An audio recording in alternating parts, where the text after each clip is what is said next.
My dear viewers, very welcome to free schooling 24 hour. আজকে আমি the daily star পত্রিকা নিয়েছি এবং এখান থেকে গুরুত্বপূর্ণ একটি সম্পাদকীয় নিয়েছি। প্রথমেই আমরা এই সম্পাদকীয়র হেডিংটা পড়ে নিতে পারি। ঢাকাস এয়ার, ঢাকার বাতাস ইজ নাও, এখন সো ব্যাড, এতই খারাপ। ইট ইজ কজিং ক্যান্সার, এটি ক্যান্সারের কারণ হচ্ছে বা ক্যান্সার সৃষ্টি করছে। আমরা যদি আবারও পড়ি, ঢাকা's year is now so bad, এতই খারাপ। ইট ইজ কজিং ক্যান্সার, এটি ক্যান্সারের কারণ হচ্ছে। এর সি ঢাকাস, এখানে অ্যাপোস্ট্রফি দেওয়া আছে, এ দিয়ে র এর কাজটি হয়েছে। ঢাকার বাতাস সো ব্যাড, এতই খারাপ। এখানে আমি বাংলায় যখন বলেছি তখন কিন্তু যে বলেছি, কিন্তু এখানে নাই, কারণ অ্যাজ এ হেডিং এর জন্য দ্যাটটি নাই। কিন্তু আমরা বাংলায় যখন অনুবাদ করব তখন বোঝার স্বার্থে এবং শব্দ চয়ন একই সাথে সহজভাবে উপস্থাপনের জন্য আমরা যে বলবো, অর্থাৎ আহ, যে এতই খারাপ যে এটি ক্যান্সার সৃষ্টি করছে। যাই হোক, আমরা এই হেডিং দেখেই বুঝতে পারছি যে আজকের আলোচনা কি নিয়ে। এখানে আরেকটি সাব হেডিং আছে, আমরা যদি একটু পড়ি। গভর্নমেন্ট মাস্ট রিডিউস, সরকারকে অবশ্যই মাস্ট রিডিউস অবশ্যই কমাতে হবে।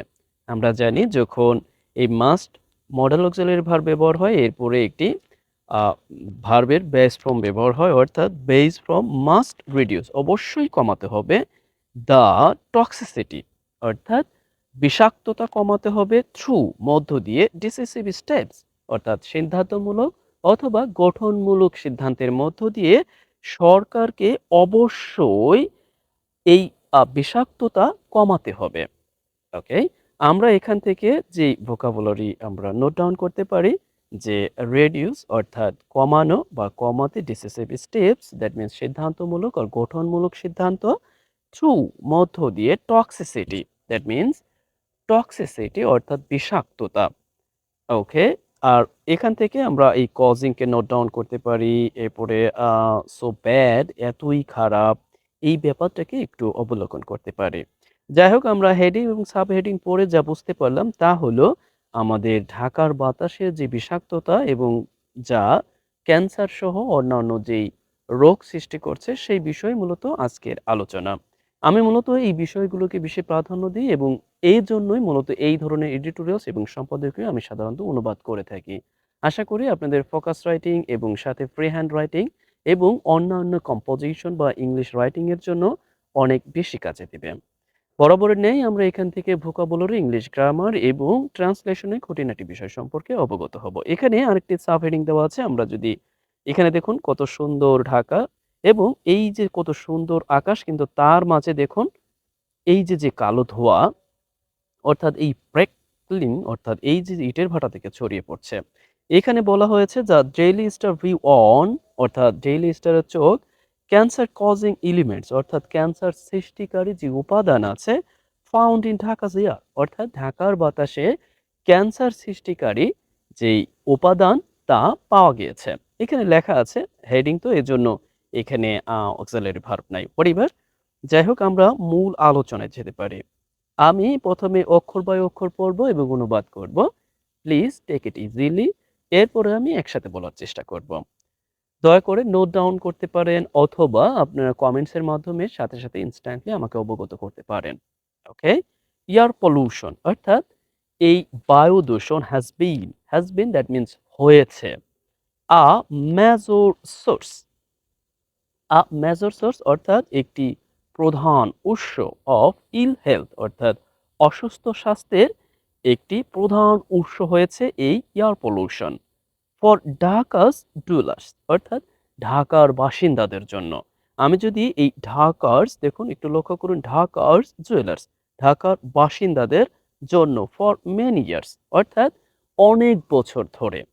আমরা যদি একসাথে আবারও বলি, দেখুন আমরা একটু লক্ষ্য করি যে air pollution has been a major source of ill health for Dhaka's dwellers for many years, অর্থাৎ অনেক বছর ধরে ঢাকার বাসিন্দাদের জন্য এই এয়ার পলিউশন একটি প্রধান অসুস্থ স্বাস্থ্যের উৎস হয়েছে।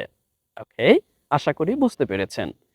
এখান থেকে আমরা যে বিষয়টাকে একটু লক্ষ্য করব তা হলো ফর মেনি ইয়ার্স অর্থাৎ অনেক বছর ধরে। আবারও আমি যদি শুধু এটাকে না করে দিতাম অর্থাৎ নট করে দেই ফর ইয়ার্স অর্থাৎ বছরের পর বছর ধরে এরকম অর্থ দিবে। আবারও আমি এখানে যদি কোনো সংখ্যা বসিয়ে দেই ফর 4 ইয়ার্স অর্থাৎ ৪ বছর ধরে। অর্থাৎ যখন ফর প্লাস কোনো সময় থাকবে তখন আমরা তা উচ্চারণ করব ধরে অর্থাৎ সরি অর্থাৎ বাংলায় আমরা এই ধরে এর অর্থটা ধরে অথবা আমরা বলতে পারি যাবৎ। ধরে অথবা যাবৎ। ওকে? ওকে। এরপর আমরা দেখি উইথ ইটস। ওকে? এটির সাথে অর্থাৎ এই যে ঢাকার এয়ার পলিউশন অর্থাৎ ইটস, ইটস ইয়ার অর্থাৎ এই ঢাকার বাতাস র‍্যাংকড অবস্থান করেছে বা স্থান পেয়েছে as one of the worst অর্থাৎ সবচেয়ে খারাপ বাতাসের একটি গ্লোবালি বৈশ্বিকভাবে মোর দেন টাইমস অনেক সময় দেন পারহাপস সম্ভবত উই ক্যান কাউন্ট অর্থাৎ আমরা সম্ভবত আমরা যে কাউন্ট করতে পারি তার চেয়েও বেশিবার বৈশ্বিকভাবে সবচেয়ে খারাপ বাতাসের একটি এই ঢাকার বাতাস স্থান দখল করে আছে। আমরা জানি যে বারংবার এই ঢাকার বাতাস বৈশ্বিকভাবে গ্লোবালি অর্থাৎ সবচেয়ে খারাপের দিকে প্রথম স্থান, সেকেন্ড স্থান সাধারণত দখল করে থাকে। সেই জায়গায় রূপু করতে বলেছে যে পারহাপস বোধহয় উই ক্যান কাউন্ট। আমরা যা অর্থাৎ আমরা যে কাউন্ট করতে পারি অর্থাৎ গণনা করতে পারি তার চেয়েও বোধহয় বেশিবার এই ঢাকা তার স্থান সবচেয়ে খারাপ বাতাসের একটি দখল করে আছে। আশা করি বুঝতে পেরেছেন। এখান থেকে আমরা যা নোট করতে পারি অর্থাৎ যে শব্দাবলী আমাদের জন্য গুরুত্বপূর্ণ তা হলো ঢাকাস অর্থাৎ ঢাকার জুয়েলার্স একসাথে অর্থাৎ এই sorry extremely sorry for my mistake in pronunciation.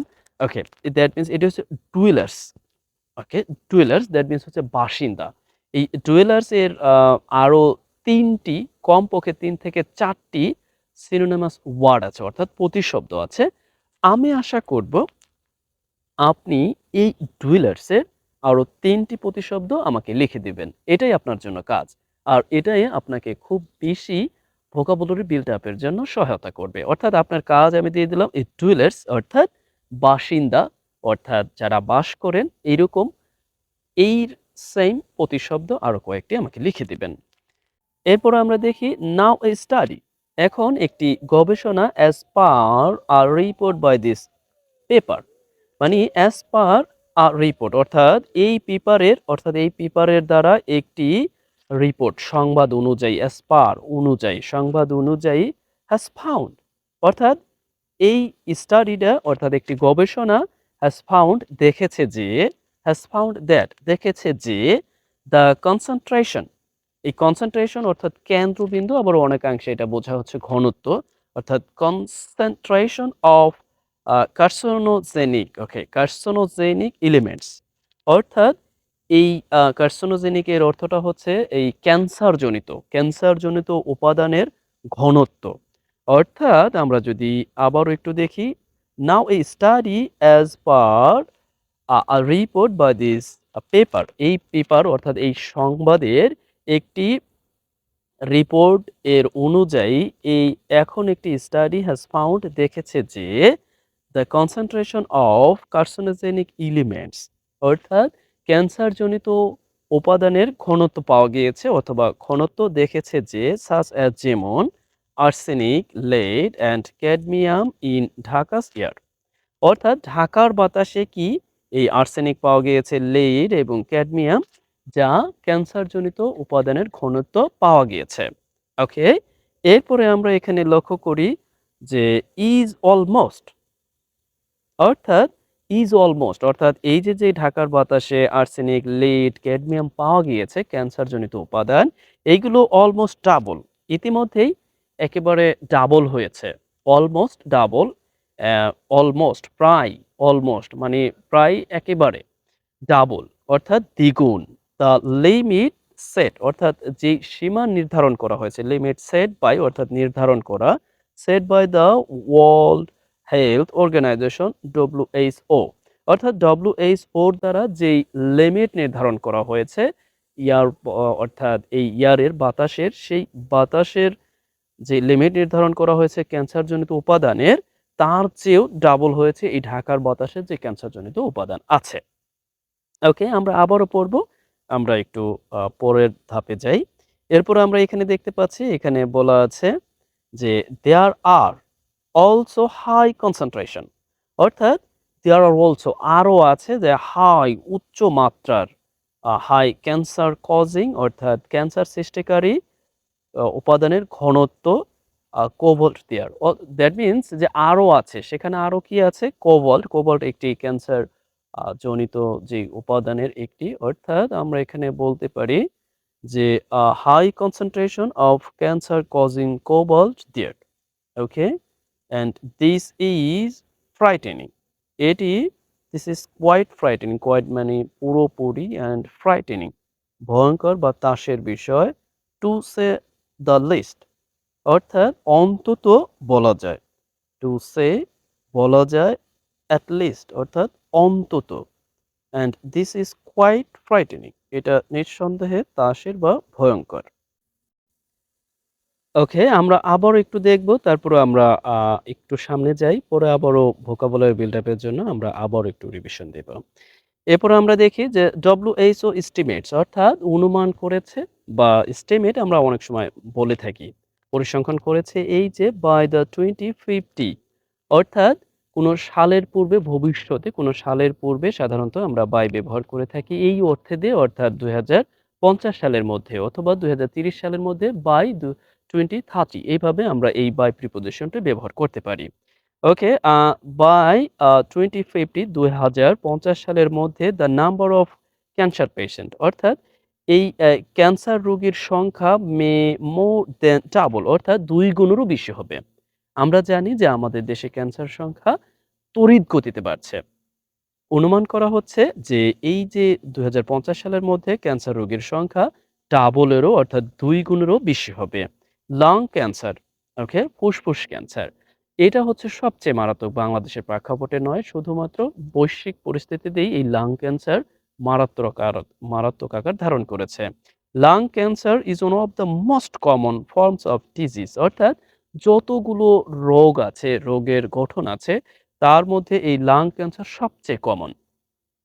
Okay, in the country, আমাদের দেশে এটা সবচেয়ে কমন। অ্যান্ড এবং আমরা বুঝতে পারি, উই ক্যান আন্ডারস্ট্যান্ড, আমরা বুঝতে পারি ফ্রম দ্য অ্যাবভ স্টাডি, এই উপরিউক্ত বা উপরে উল্লিখিত যে স্টাডি আছে, আমরা একটা ব্যাপার লক্ষ্য করব যে এই অ্যাবভ ব্যবহার হয়েছে অ্যাজ এখানে অ্যাজ অ্যাডজেক্টিভ ফর্ম হিসেবে এই অ্যাবভ ব্যবহার হয়েছে। দ্যাট যে ঢাকা's টক্সিক এয়ার হ্যাজ বিন, এই ঢাকার যে বিষাক্ত বাতাস হ্যাজ বিন হয়েছে আ মেজর কন্ট্রিবিউটিং ফ্যাক্টর, অর্থাৎ একটি প্রধান প্রধান আমরা এই কন্ট্রিবিউট এর অর্থটা আমরা জানি কি? অর্থাৎ কন্ট্রিবিউটিং এর অর্থটা হচ্ছে অবদান। তাহলে আমরা এখানে বলতে পারি যে অবদানমূলক, অ্যাজ এ অ্যাডজেক্টিভ ফর্ম হিসেবে ব্যবহার হয়েছে। সুতরাং অবদানমূলক ফ্যাক্টর বিহাইন্ড দিস, অর্থাৎ এই ক্যান্সারের পিছনের মূলত অবদানমূলক ফ্যাক্টর হচ্ছে এই ঢাকার বাতাস। এটাই আমরা বুঝতে পারি। আমরাও জানি যে ঢাকার বাতাস অত্যন্ত টক্সিক। এর প্রধান কারণ হচ্ছে আ বাতাসের সাথে দূষিত পদার্থ মিশে আছে।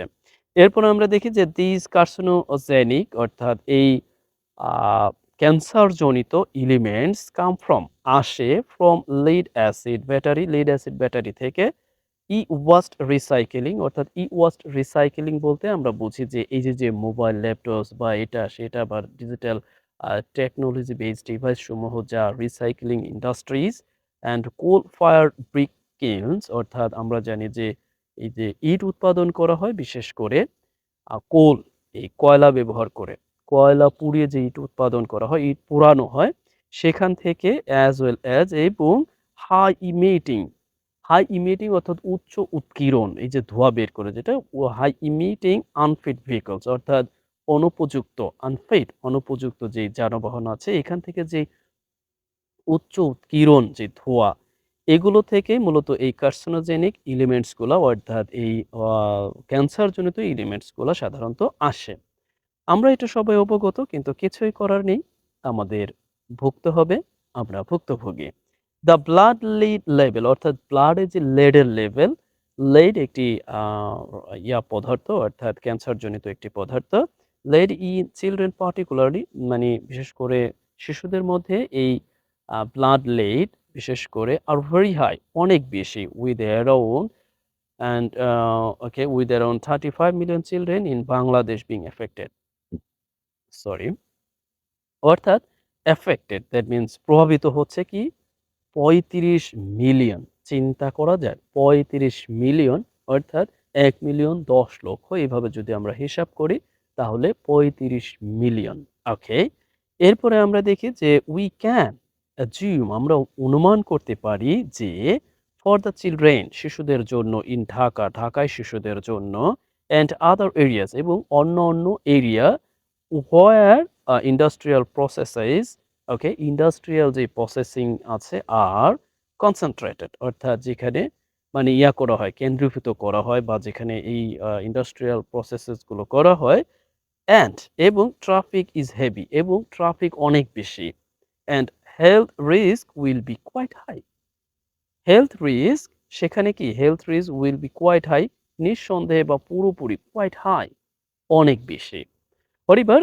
এখান থেকে আমরা যা নোট ডাউন করতে পারি তা হলো যে blood levels in children particularly are very high অর্থাৎ এই ব্লাডের লেডের লেভেলটা বিশেষ করে শিশুদের মধ্যে অনেক বেশি around with and 35 million children in Bangladesh being affected হচ্ছে তারা প্রভাবিত হচ্ছে অ্যান্ড উই ক্যান এজিউম আমরা মনে করতে পারি মনে করি যে for the children Bangladesh Dhaka এই ঢাকার যে শিশুরা এবং অন্য অন্য যে এরিয়া ওয়ার ইন্ডাস্ট্রিয়াল প্রসেসেস আর কনসেন্ট্রেটেড অর্থাৎ কেন্দ্রীভূত করা হয় যেখানে প্রসেস করা হয় সেই এলাকায় এবং ট্রাফিক ইজ হেভি যেখানে ট্রাফিক অনেক বেশি হেলথ রিস্ক সেখানে কি উইল বি কোয়াইট হাই অর্থাৎ সেখানে স্বাস্থ্য ঝুঁকি নিঃসন্দেহে অনেক বেশি যাই হোক এখানে আমি শেষ করব তবে আবারও আমি একটু পূর্বে যাচ্ছি পূর্বে গিয়ে আবার আমরা একটু দেখছি যে আমরা যে ভোকাবুলারি বিল্ড আপ করলাম অর্থাৎ ভোকাবুলারি আমরা এখান থেকে দেখলাম রেডিউস দ্যাট মিনস এর অর্থটা হচ্ছে কমানো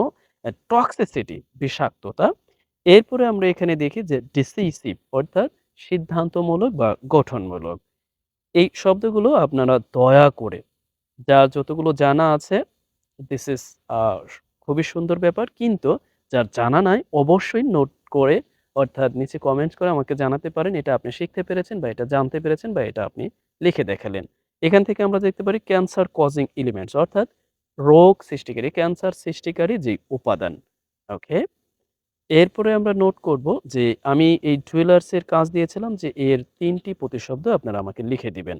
এরপরে আমরা যেই শব্দ শিখতে পারি এরপর পারহাপস বোধ হয় সম্ভবত উই কাউন্ট আমরা এটা পড়েছি। এরপরে এই শব্দগুলোকে আমরা লিখতে পারবো যে কার্সিনোজেনিক এলিমেন্টস এটাকে তো অবশ্যই লিখবো অর্থাৎ ক্যান্সারজনিত উপাদান কি আছে আর্সেনিক, লিড, ক্যাডমিয়াম দয়া করে আমাকে লিখে দিতে পারেন। ওকে? এরপরে এখানে একটি বিষয় আমি খুব বেশি করিনি যে কনসেনট্রেশন অর্থাৎ ঘনত্ব বোঝায় বা কেন্দ্রীভূত কিছু এরকম কিছু বোঝায়। যে ক্যান্সারস কজিং কোবাল্ট ওকে এটা বাদ। এখান থেকে ইকুয়াইট দ্যাট মিনস পুরোপুরি সম্পূর্ণ বোঝাতে ইকুয়াইট শব্দটি ব্যবহার করা হয়ে থাকে অ্যান্ড ফ্রাইটেনিং অ্যাডজেক্টিভ ফর্ম হিসেবে ব্যবহার হয়েছে দ্যাট মিনস আ এটাকে কি বলা যেতে পারে? ভয় বা ত্রাস, ভয়ংকর। টু দ্য সিলিস্ট অর্থাৎ অন্তত বলা যায়। এরপরে আমরা এখান থেকে নোট করতে পারি আ estimate দ্যাট মিনস অনুমান বা এরকম বা estimate করা। হ্যাঁ, আগেও বলেছি বাংলায় আমরা ভালো বুঝি। এরপরে দেন trouble, cancer or most of the disease okay understand এরপরে আমরা এখান থেকে এটাকে নোট ডাউন করতে পারি যে contributing factor এটাকে নোট ডাউন করতে পারি। এরপরে আমরা যা একটু নোট ডাউন করতে পারি আমাদের ফোকাস রাইটিং অন্যান্য রাইটিং এর জন্য এগুলো কাজে দিতে পারে যে কার্সিনোজেনিক এলিমেন্টস কাম ফ্রম আসে কি lead acid ব্যাটারি আমরা জানি lead acid battery used recycling industries and coal fired brick kilns এইগুলোকে আমরা একটু নোট ডাউন করব এই জন্য যে এগুলো আমাদের লেখার জন্য ফোকাস রাইটিং এবং অন্যান্য আইএলটিএস এর বা অন্যান্য রাইটিং এর জন্য অনেক বেশি কাজে দিবে as well as and high emitting unfit vehicles okay আজ এই পর্যন্তই। তবে আমি আপনাদের কাছে একটু অনুরোধ রাখবো, যেই শব্দগুলি আপনি নতুন শিখছেন অথবা নতুন দেখছেন বা জানছেন, সেই শব্দগুলোকে আপনি দয়া করে লিখে দিবেন। আবারও আপনার জানা আছে এরকম শব্দগুলোও আপনি লিখতে পারেন। এইজন্য যে এগুলো আপনার বিশেষ করে আপনার আ মনে রাখতে বা রিয়াল লাইফ এক্সপেরিয়েন্স এ কাজে লাগাতে অনেক বেশি সহায়তা করবে। আজ এই পর্যন্তই। ভালো থাকুন। Best wishes for you.